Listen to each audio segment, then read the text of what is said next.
이거 야간 운동 중에 카메라를 만나니까 기분이 좀 묘한데요. 저를 위해서 뭔가를 준비해 놨군요.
안녕하십니까. 수상한 스튜디오의 딸기 케이크입니다.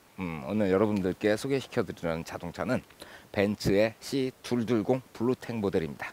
아방가르드라는 옵션을 가지고 있어요. 사실 뭐 아방가르드라 그래가지고 뭐 대단하게 멋진 이름 같아 보이는데 그렇지 않습니다.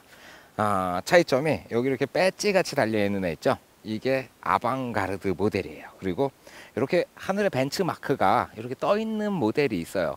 그게 익스클루시브 모델이에요.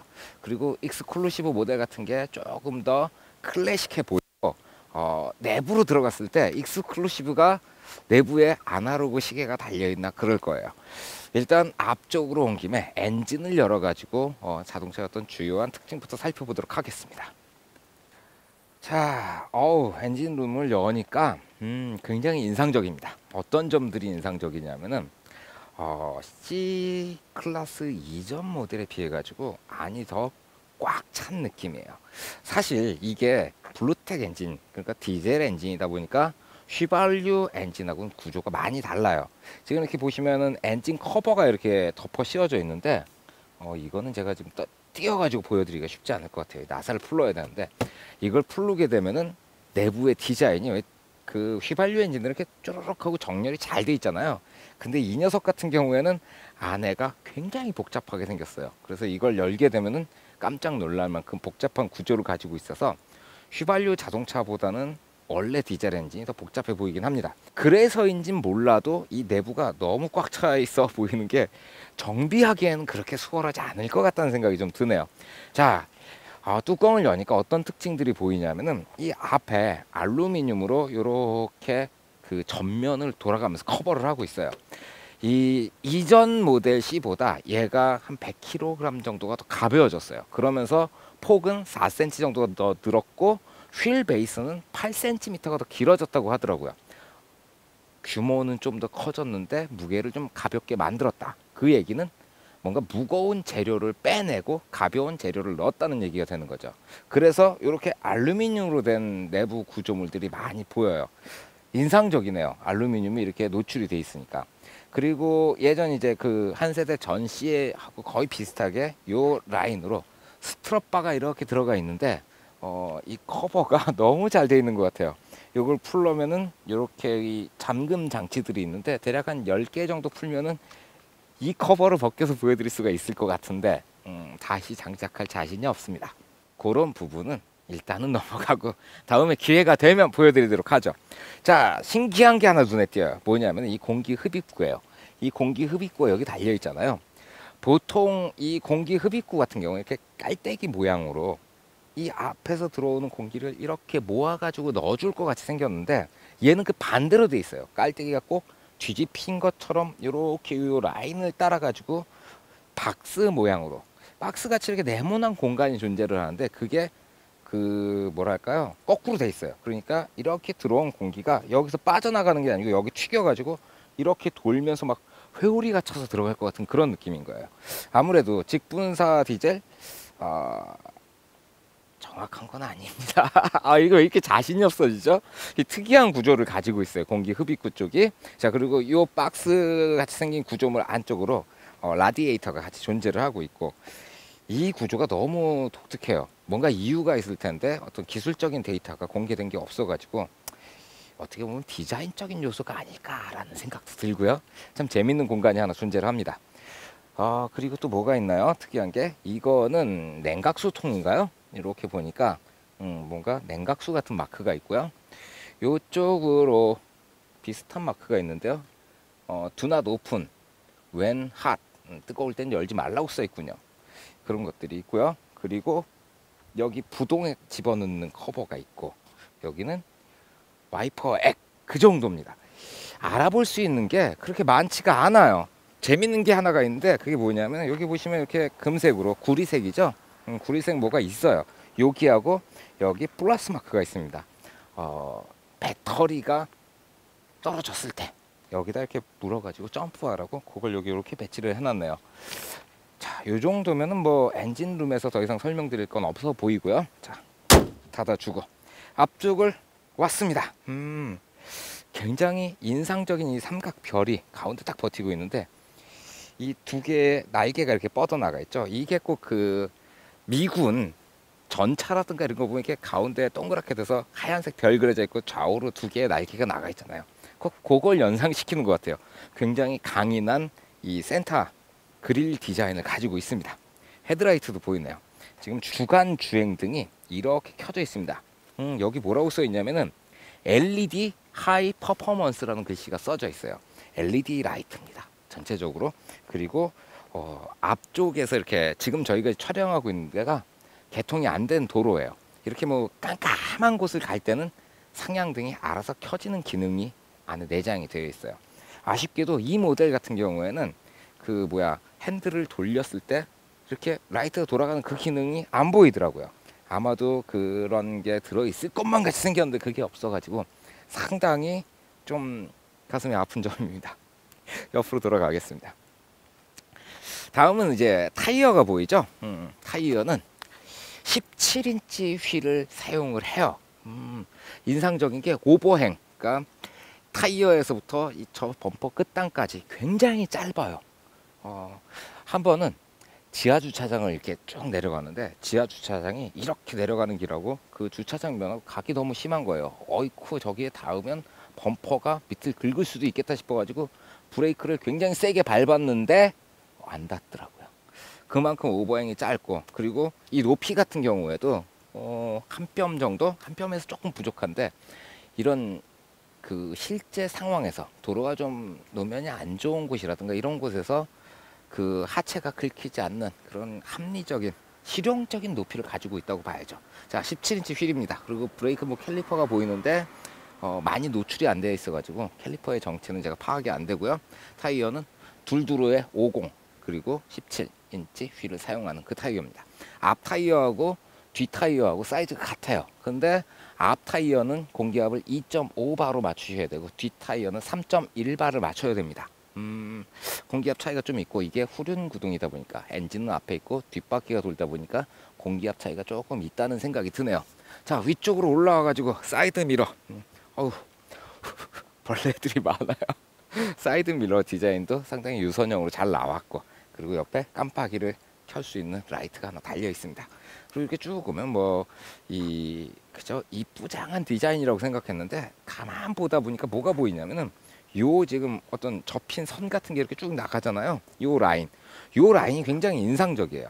이렇게 보면은 이 라인이 꼭 직진성을 결정할 것 같기도 하고 정면으로 받았을 때 요 라인이 충격을 많이 먹어줄 거라는 생각이 드네요. 거기다가 요 라인부터 밖으로 이렇게 꼭 휀다가 나와 있는데 그게 오버 휀다 같은 느낌을 줘요. 요 공간이 참 절묘하게 들어가 있는 라인이라는 생각이 들어요. 이게 옆면을 심심하지 않게 만들어준 그런 디자인이네요. 옆면에서는 또 이 몰딩이 이렇게 들어가 있는데 이것 때문에 조금 더 고급스러워 보이기도 하는데 요 부분도 이제 그 C의 아이덴티티가 아닐까라는 생각도 들지만 그만 봤으면 좋겠다는 생각도 있습니다. 아, 이게 뭐라고 표현하죠?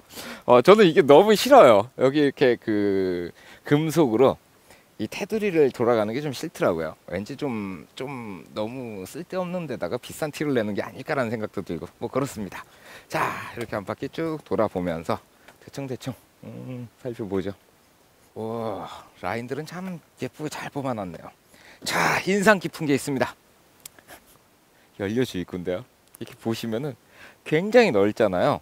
저는 이렇게 넓은가 했어요. 그런데 안을 보니까 이렇게 디젤이라고 써져 있는 연료를 집어넣을 수 있는 그 연료 주입구가 이렇게 있고요. 그 옆에 요소수를 집어넣는 그 구멍이 하나 또 있어요. 그래가지고 요게 요소수와 연료 주입구를 같이 넣다 보니까 이 커버 자체가 굉장히 크더라고요. 요소수가 떨어지면은 시동이 안 걸린다 그러더라고요. 뭐 경고등이 들어오니까 그 전에 요소수를 채워 넣어 주시면, 가격이 많이 안 비싸다 그러니까 뭐 큰 문제는 안 될 것 같네요. 자, 그리고 엉덩이 라인이 이렇게 있습니다. 이 뒷모습을 좋아하시는 분들이 굉장히 많아요. 참 제가 봐도 동그란 게 이쁘게 생겼어요. 자, 요 테일 램프. 요 테일 램프 같은 경우는 안에 LED로 작동을 해요. 그래서 주변 광이 어두워지면 얘도 적절한 수준으로 조금 어둡게 내려가고, 그리고 주변이 밝아지면 얘도 좀 밝아진다 그러더라고요. 그 벤츠 S 클래스하고 이 C 클래스하고 이 테일 램프가 거의 비슷하게 생겼는데, 어떻게 구분을 하시냐면은 벤츠 S 클래스는 이렇게 생긴 요게 3개가 들어 있습니다. 그리고 C 클래스는 2개가 있습니다. 그래서 이 개수만 아신다면 S 클래스하고 C 클래스 정도는 쉽게 구분을 하실 수가 있을 것 같고, 그리고 이 본넷 라인을 따라서 이렇게 살짝 올라와 있어요. 꼭 그 스포일러처럼 여기서 이제 그 다운포스를 발생시켜 주긴 할 텐데, 높이가 그렇게 높지를 않아 가지고 디자인적인 그냥 요소가 아닐까라는 생각이 들어요. 다운포스는 발생하겠지만 그렇게 큰 도움은 안 될 것 같습니다. 그럼 뭐 또 뭐 있나요? 아래쪽에 배기구가 2개가 있을 것만 같은데 이거 배기구가 아닙니다. 속으면 안 됩니다. 뭐 그래요. 그리고는 여기 디퓨저 같이 생겼는데 디퓨저 없습니다. 디자인적으로 상당히 완성도가 높죠. 기능적으로는 아니고. 그게 너무 재밌더라고요. 자, 이렇게 더 내려가서 이렇게 보면은 저기 바닥 쪽으로 배기구가 하나가 있어요. 그래서 저 좌측 밑으로 바닥으로 숨겨져 있는 배기구가 있고, 요거는 배기구가 아니랍니다. 트렁크를 한번 열어볼까요? 어이쿠, 아주 힘차게 열리네요.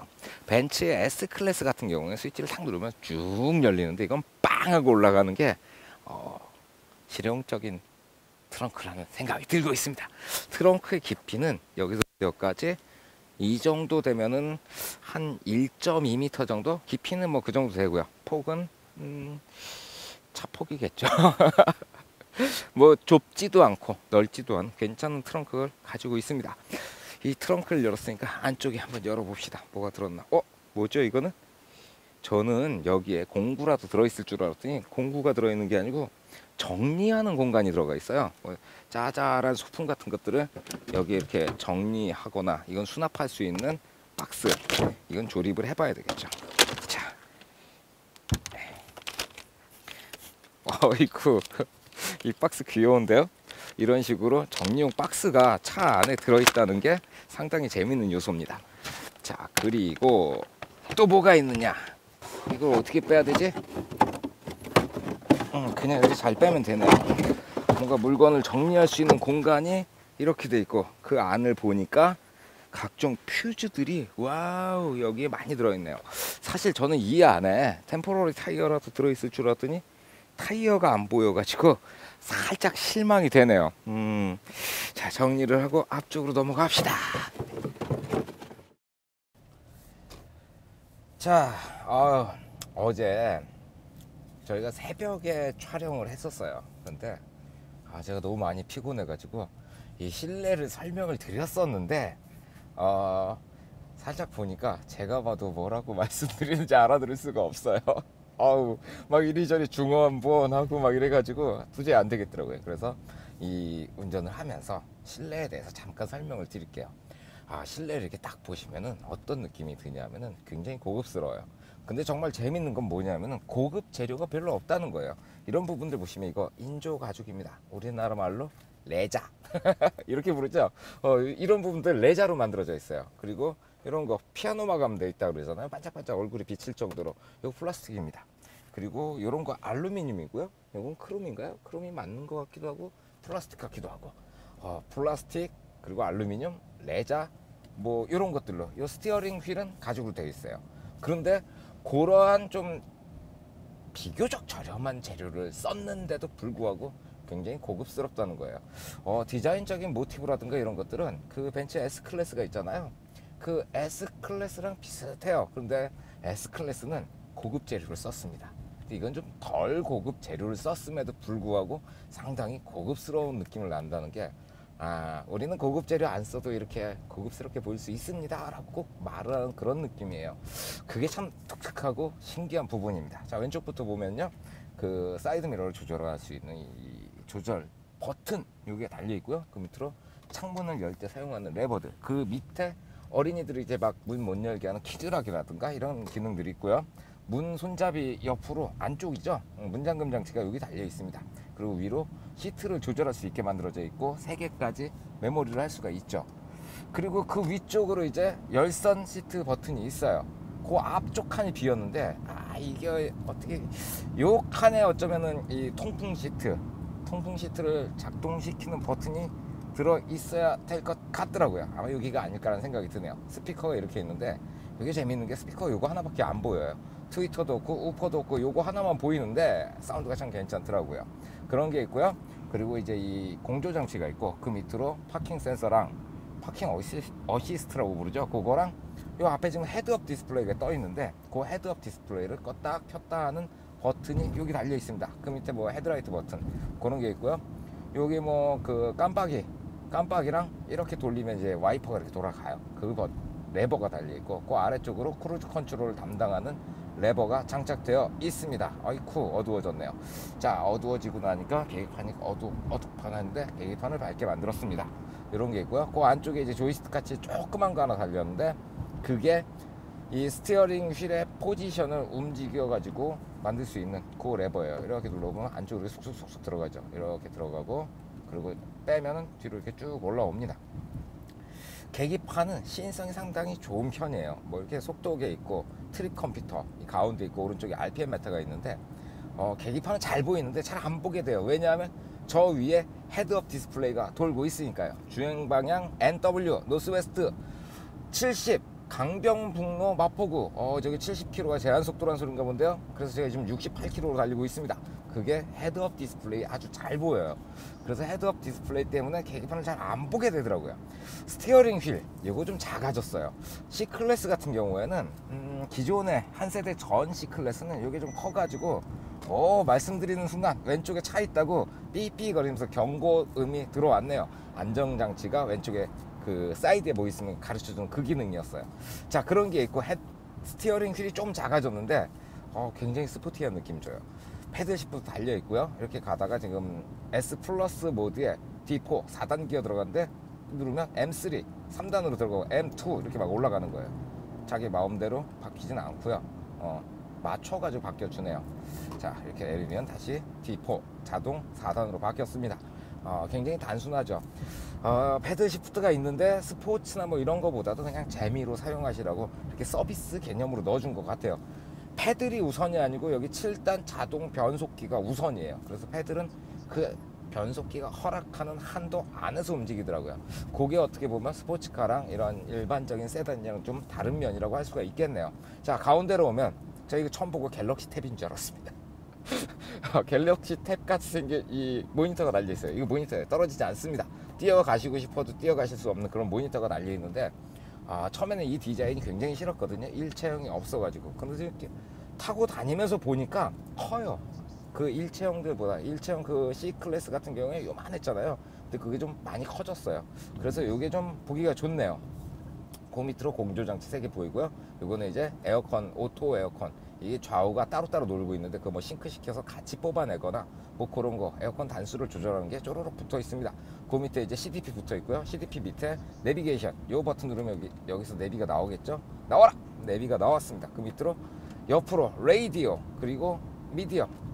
미디어 제가 넣어놓지 않았습니다. 삽입된 메모리 카드 없음. 뭔가 좀 섹시한 용어를 쓰는군요. 텔. 이거 역시 제가 블루투스로 연결을 안 했기 때문에 나오지 않을 겁니다. 그리고 그 오른쪽으로 자동차 마크가 있는데, 이걸 누르면 차량을 차량 기능 뭐 이런 것들이 나와요. 사용 설명서가 이 안에 들어가 있다는 게 이게 좀 굉장히 독특한 면이었어요. 그 오른쪽으로 비상등 버튼이 있습니다. 그리고 이렇게 요 컵받침 들어있죠. 컵받침이 있는데 제가 지금 커피를 한 잔 꽂아놨습니다. 먹는 커피 맞습니다. 저 찾아오실 때는 아메리카노 한 잔 들고 오시면 제가 굉장히 환영합니다. 이 컵 홀더가 안에 들어있는데 이렇게 하면 홀더만 따로 빠져요. 그럼 여기 이제 사물함 공간이 되는 거죠. 와, 말씀드리면서 제가 지금 80으로 달리고 있으니까 정신이 하나도 없네요.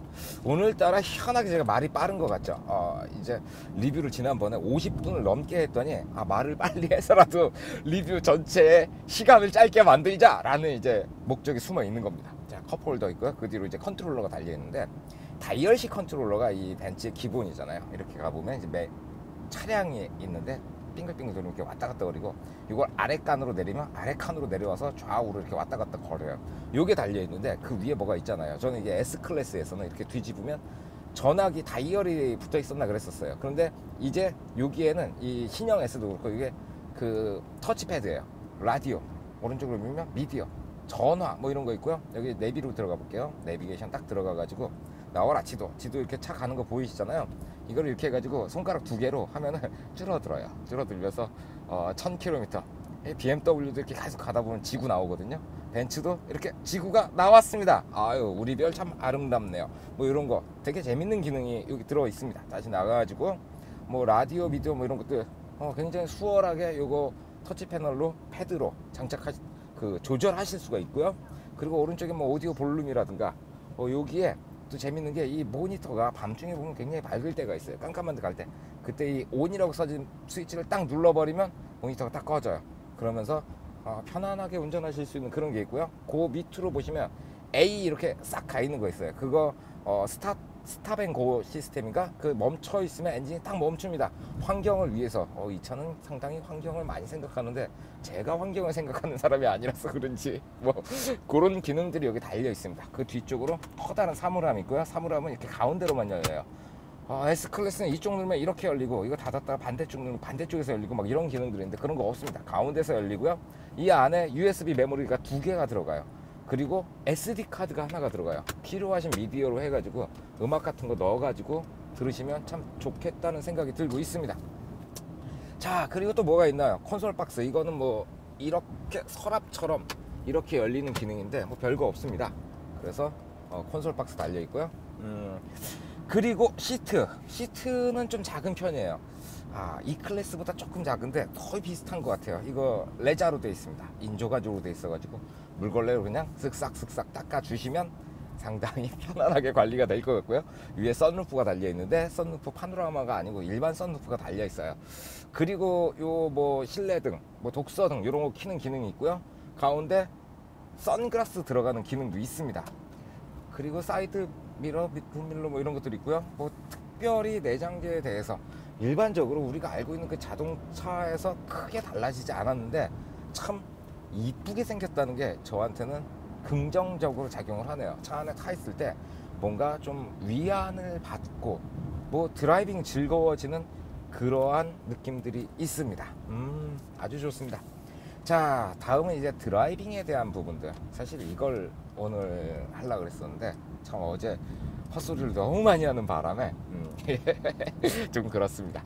자, 이제 강변북로에서 벗어나가지고 제2자유로 쪽으로 방향을 틀었어요. 코너를 타면서 이렇게 가면서 아래쪽에서 바닥이 상당히 안 좋습니다. 이 고속도로, 이 내부순환 고속도로인가 그럴 텐데 글로 들어가는 램프 구궁, 밑에서 올라오는 느낌이 썩 그렇게 즐거운 것만은 아닌데 그렇다고 나쁜 것도 아니에요. 이 차가 되게 재밌는 게 제가 여태까지 여러분들한테 설명드렸던 무슨 뭐 슈퍼카라든가 뭐 이런 것들 뭐든지 최고가 들어가 있어요. 브레이크도 최고고 엔진도 크고 뭐 이 스티어링 휠에 들어가 있는 거나 뭐 타이어라든가 이런 것들이 굉장히 훌이 빵빵하게 들어가는데 이 차는 모든 게 적당한 게 들어가 있습니다. 그래서 적당해요. 휠 같은 경우에도 17인치 휠이잖아요. 그게 너무 무르지도 않고 딱딱하지도 않고 그거 참 적당합니다. 그냥 타고 다니기에 참 좋은 그 정도 달려 있고요.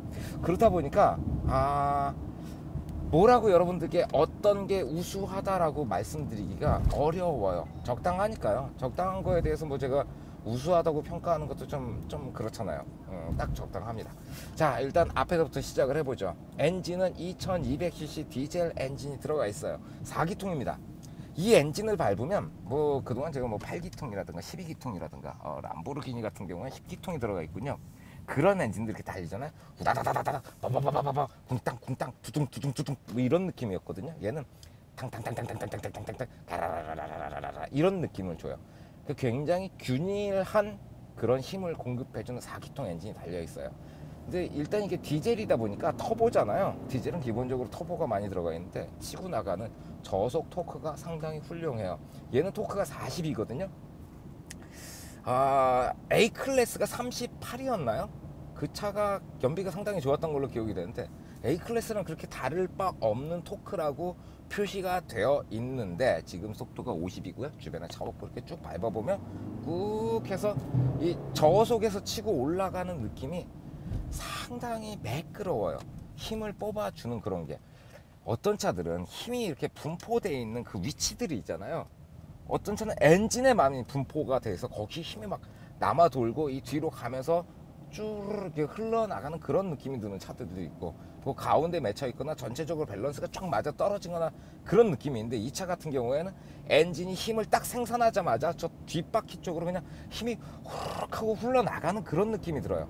어디 힘 하나 맺혀 있는 거 없이 그냥 이렇게 쭉 하고, 제가 제2 자유로를 지금 접어들고 있는데 쭉 치고 나가는 이런 느낌이 상당히 매끄럽게 뒤로 힘을 쫙 뽑아주는 느낌이 나요.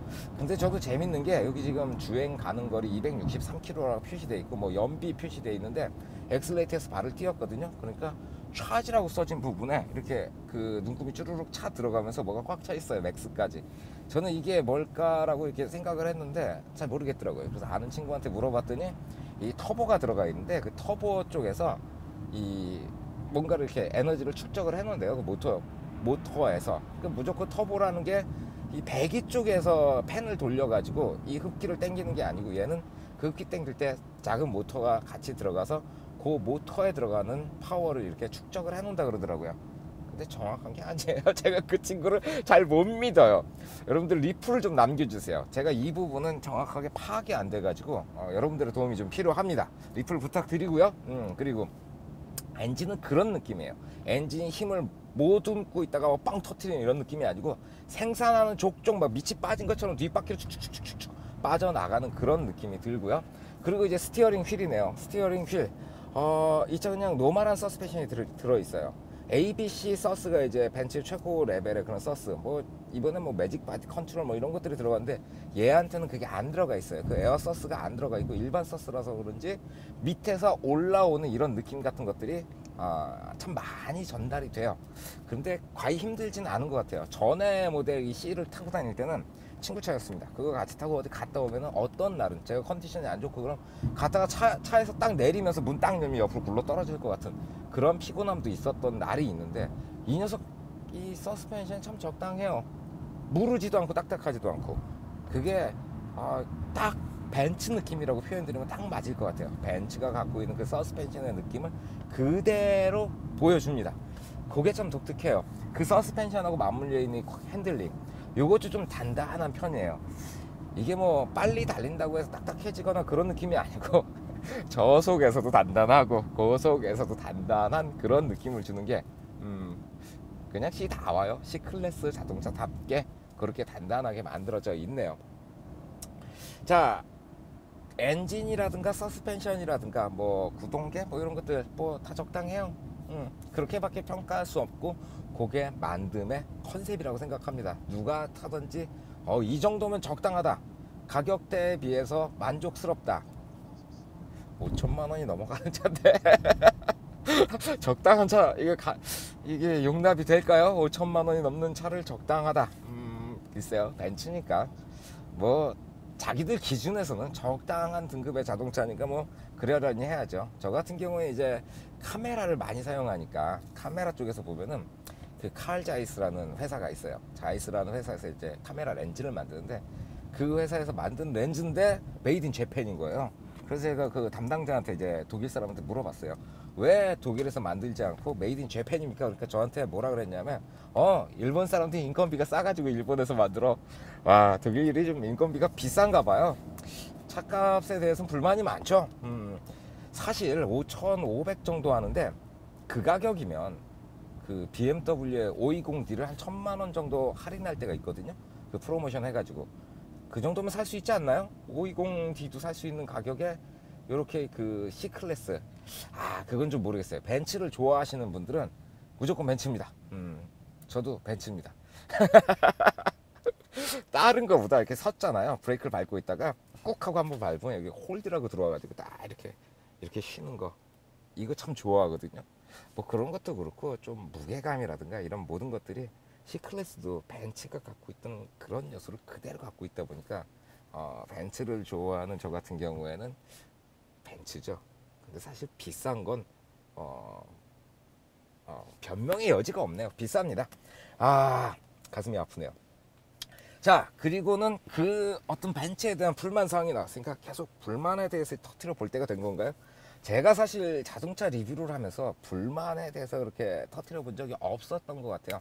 그냥 뭐 그러려니, 뭐 그 정도에서 뭐 그러려니 그랬는데, 좀 마음에 안 드는 부분들이 있어요. 제가 이걸 처음 타고 어떤 것들에 대해서 신경을 썼었냐면은, 디스트로닉 플러스라는 기능이 그 벤츠에 들어가 있잖아요. 전 모델들에 들어 있었어요. 그게 뭐냐면은, 길이 막히거나 이럴 때 디스트로닉 플러스를 딱 키면은 앞차하고 마치 링크가 된 것처럼 앞차가 속도를 줄이면 이 차도 속도를 줄여요. 앞차가 빨리 가면 쫓아가요. 그게 길이 막히거나 막 이렇게 서행할 때 그걸 딱 켜놓으면 정말 굉장히 편해요. 막 퇴근길 같은 데는 엄청 막히잖아요. 밀릴 때 그냥 딱 해놓으면 그냥 차가 알아서 질질질질 가요. 그리고 이번에 새로 나온 S클래스 같은 경우에는 차선이 이탈할 것 같으면 얘가 차를 잡아줘요. 그래서 이렇게 한 차선 정도는 이렇게 쫙 길이 꺾여 있다 지가 그 차선을 타고 차가 이렇게 운전을 하더라고요. 그런 거 같은 경우에는 저는 졸음 운전 같은 걸 굉장히 안 하는 편이거든요. 좀 피곤하다 싶으면 그냥 세워놓고 자는 편이에요. 그런데 그 졸음 운전이라는 게 위험한 게 보통 한 1초, 2초 사이에 깜빡 졸았다가 그런 큰 사고가 발생하잖아요. 그런 걸 그 기능이 잡아줘요. 물론 C클래스에도 디스토닉 플러스라든가 매직 바디 컨트롤, 그 에어 서스펜션 들어가는 그거라든가 이 차선 잡아주는 거 다 장착할 수가 있습니다. 그런데 인디 오더입니다. 별도로 주문을 하셔야 돼요. 스페셜 오더를 넣으셔야 그게 여기 장착돼 가지고 나오는데 대략 차값이 한 7천만 원까지 올라가지 않을까라는 생각도 들고요. 왜 안 넣어주는지 모르겠어요. 그거를 기본적인 옵션으로 넣어가지고 좀 살 수 있게 해줬으면 좋겠어요. 스페셜하게 돈 더 내라 이 얘기죠. 좀 돈을 쓰는 김에 팍팍 쓰지 않으면 너한테 안전에 관련된 부분을 넣어줄 수 없다, 그 얘기가 돼버리니까 인디 오더 해도 한 6개월 정도 기다려야 된다는 얘기를 제가 들었었거든요. 그런 부분들 C클래스 레벨이 낮더라도 안전에 관한 부분은 비용을 좀 그냥 풀어버리면 싸게 줄 수도 있는 거 아니에요. 저 이번에 새로 나온 그 K5에 대한 얘기를 이렇게 보다 보니까 그거 K5에 들어 있습니다. 분명히 옵션이고 옵션이 다 들어가면 K5가 3천만 원까지 올라갈 겁니다. 좀 전에 말씀드렸죠. 이 차 그 옵션 집어넣으면 7천만 원 된다고. K5가 싼 거죠. 그 차가 이거보다 큰 거니까. 어쨌든 저는 국산차에 좀 좋아요. 제가 살 수 있는 자동차다 보니까 뭐 그런 편인데, 벤츠가 안전 등급, 그러니까 안전에 필요한 옵션을 넣는 것에 대해서 차값에 차등을 주고 있다는 생각이 들어요. 쉽게 구입할 수 없는 안전장치들이 여기 들어가 있어요. 근데 기본적인 안전장치는 들어가 있어요. 이렇게 막 앞으로 가잖아요. 여기 앞차랑 쳐받으면 앞에 뭐 있어요. 삐삐거리는 센서가 있거든요. 그거라든가 이런 데서 뭐 옆에 차 있으면 깜빡이를 딱 켜면 옆에 차 있을 때 삐삐거리는 거 아까 보셨을 거예요. 삐삐삐삐 뭐 그런 식의 센서는 있는데 자기가 운전에 개입해가지고 보정해주는 그런 기능은 굉장히 약하다는 거죠. 그런데 그거 말고 이제 타이어를 잡아주는 기능 있죠. 이렇게 오케이 메뉴를 눌러가지고 홈으로 가가지고 쭉쭉쭉쭉쭉쭉 들어가면은 설정에서 보조 장치 이렇게 하면 ESP 있고요. ESP를 딱 꺼가지고 이렇게 하면 제가 지금 ESP를 껐다게 마크가 나와요. 이걸 가지고 무슨 짓을 해봤었냐면은 코너를 틀면서 X를 빠바바박 밟아요. 그러면 이거는 FR이잖아요. 엔진 앞에 있고 뒷바퀴가 도니까 뒤에가 상당히 가벼운 편이에요. 그래서 코너를 딱 밟으면 뒤에가 삐비비비비 그러면서 이렇게 드리프트 하듯이 막 미끄러져 나가는데 삐비비비 하고 잡혀요. 저는 차가 익숙치 않아가지고 제가 차를 제대로 미끄러뜨리지 못했구나라는 생각을 했었어요. 그런데 제가 ESP를 껐음에도 불구하고 잡더라고요. 와, 되게 재미가 없었어요. 좀 재미있게 끼끼끼끼끼끼끼 이렇게 밀려갈 것 같은 그런 스피드였는데 90km 이하에서는 ESP를 꺼놔도 어떤 환경이 오면 잡아버리더라고요. 재미없습니다. 어떤 분이 그 얘기 하더라고요. 그거 AMG 사라는 얘기라고. C63 AMG 이번에 S인가요? 그게 먼저 나온다 그랬던 것 같은데 그거 사라는 얘기래요. 이 차는 안 된대요. 재밌는 운전은 포기하라 이거죠. 사실 여기 사이드 브레이크 이렇게 달려 있으면 참 재밌게 갖고 놀 수 있을 것 같은 밸런스를 가지고 있거든요. 근데 그게 없어가지고 미끄러지는 거 좋아하시는 분들은 이걸로 미끄러뜨리기가 좀 힘드실 것 같아요. 이게 토크발로 인해 가지고 뒷바퀴 미끄러지기 시작했을 때 되게 기분 좋았었거든요. 근데 조금 미끄러지다 말고 탁 잡으니까 맥이 쫙 빠지는 거예요. 그런 거는 재미가 없어요. 그렇습니다. 자, 이제 자동차에 대한 정리를 제가 좀 해드릴 때가 된 것 같네요. 차가 3 시리즈 정도 크기가 될까요? 그런 것 같아요. 작지도 않고 크지도 않고 그런 것들이 좀 적당하다는 생각이 드네요. 오예. 크기에 있어서는 적당하고, 그리고 밑에서 올라오는 느낌이라든가 이런 것들은 요 크기만큼 올라와요. 가속성이 좋습니다. 제가 이렇게 꾹 하고 밟으면 아주 쭉 나가는 이런 느낌 상당히 시원하고요. 그런데 고급차의 그런 느낌은 아니라는 거죠. 아무래도 바디 크기가 있다 보니까 이 큰 차들은 저기서 쿨럭거리면 이게 쿨럭 한참 가다 쿨럭 이런 느낌이에요. 그런데 얘는 구궁 구궁 이런 느낌으로 들어와요. 바디 크기에 있어서 뭐 그런 거 어쩔 수 없는 부분이니까 그 느낌은 오는데, 구형시, 이제 구형이라고 불러야 되는군요. 이전 모델의 C클래스에 비해 가지고 이 신형 C클래스가 상당히 기분이 좋고, 이 220 같은 경우에 디젤이기 때문에 이 토크에서 오는 그런 느낌 괜찮고, 최고 속도는 233km다 보니까 그렇게 속도가 잘 나가는 건 아니고, 뭐 밟을 수 있는 환경이 돼서 이렇게 쭉 밟아보면 190km까지는 아주 여유롭게 올라가는데, 190에서 뭐 200 올라가는 거기서부터 이제 푸짝푸짝푸짝 그런 면이 있어요. 역시 밟고 다니려면 BMW죠. BMW 120D 같은 경우에는 뭐 200 넘게 이렇게 달리는데 보니까 뭐 쭉쭉 뻗어 나가더라고요. 근데 벤츠는 벤츠만의 매력이 있는 거고, BMW는 BMW만의 매력이 있는 거죠. 그런 거고요. 참 적당합니다. 상당히 원활하고, 뭐 이렇게 결론 내드리기로 해서 잡설이 너무 긴 것 같아요. 참 마음에 듭니다. 솔직히 좋습니다. 아주 기분이 좋아져요. 특히 연비 같은 그 부분도 상당히 좋더라고요. 시내 연비 15km 나오고 고속 연비 22km 합쳐가지고 17.4km가 나온다고 하더라고요. 그런데 실제로 뭐 급하게 막 들여밟고 다니지만 않으면 그 연비가 나온다는 말을 하더라고요. 저희 그 아는 동생이 이 차를 가지고 있거든요. 그 친구도 이거 몰고 한 2만 km 넘게 다닌 것 같던데 그런 얘기를 해주더라고요. 오래 타도 뭐 이렇게 나쁘지 않은 그런 아주 좋은 자동차라는 거. 그게 결론이네요. 환경이 허락하신다면 혼자 타고 다니면서 그냥 편안하게 가시려면 괜찮은 것 같아요.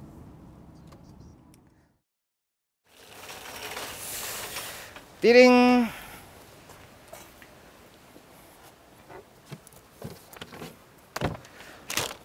이거죠. 자, 무거운 걸 아래로, 가벼운 건 위로. 이게 어찌 보면은 C210의 목적이 아닐까라는 생각이 들어요. 자동차를 두 가지로 나눠볼 수가 있겠죠. 하나는 즐기는 용도의 자동차가 있고, 하나는 사용하는 용도, 도구로서의 자동차가 있는 거죠. 몰고 다니면 재밌는 차가 있고, 타고 다니면 쓸 곳이 많은 자동차가 있습니다. 사실 제가 이 차를 아까 이제 몰고 다니면서 뭐 엔진이 어떠니 변속기가 어떠니 뭐 이런 얘기 들었지만, 그게 이 차가 가지고 있는 어떤 가장 큰 특징이 아니라는 생각이 들어요.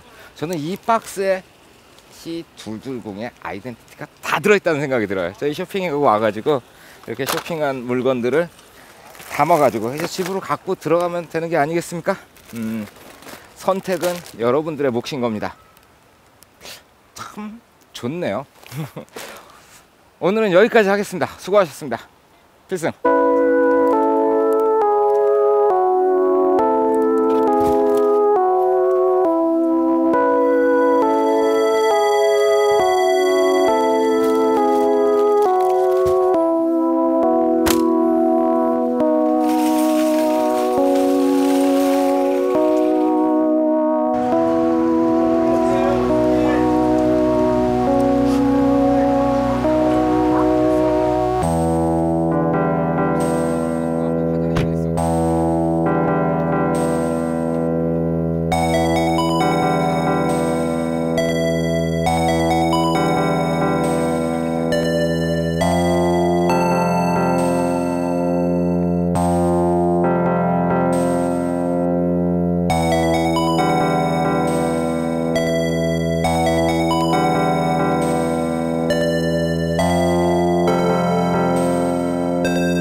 오케이.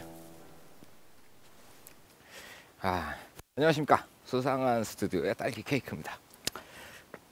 동네가 참 조용한 게 좋네요. 이런 헛소리는 그만해야 되는데